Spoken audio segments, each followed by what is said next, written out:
Vay yeni güzel kardeşim ya. Nasılsın be?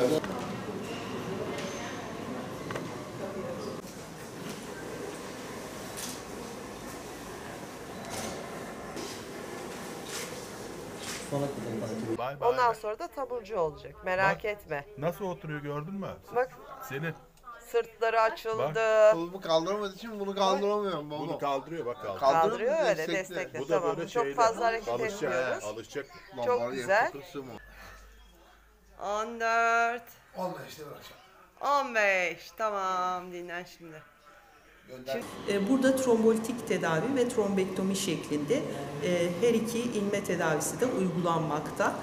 Trombolitik tedavi damar yolundan hızlı bir şekilde ilacın verilmesiyle damarda oluşan pıhtının açılmasına dayalı bir tedavi şekli. Trombektomi ise gene kasık yolundan anjiyo işlemiyle yukarıda olan pıhtının alınmasının yapıldığı bir tedavi yöntemi.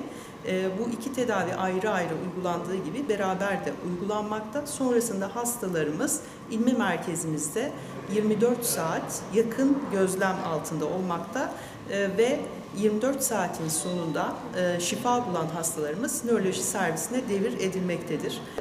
Sonrasında bakım gerekenler ise ilme merkezinde bakılmaya devam edilmektedir.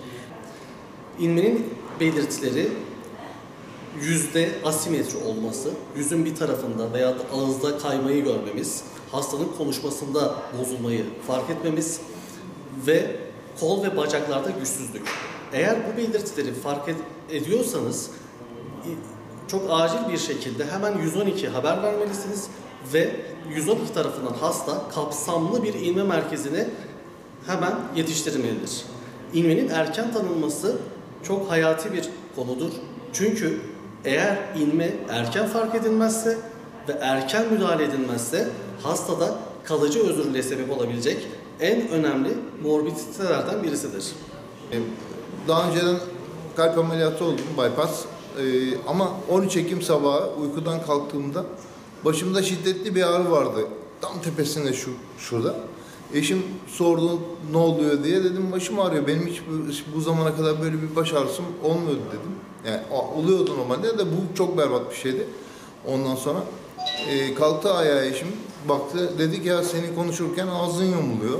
Bu arada gözlerim kaymaya başladı falan. Ambulansı aradık hemen 112'yi ve 112 anında geldi. Benim evden buraya gelmem acil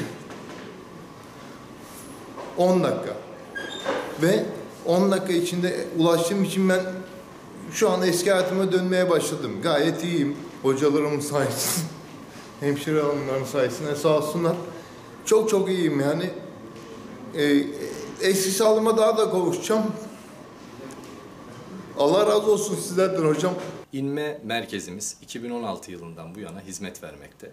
7 yatakla başladığımız ilme merkezimiz bugün büyüyerek 10 yatağa kadar ulaşmış durumdadır.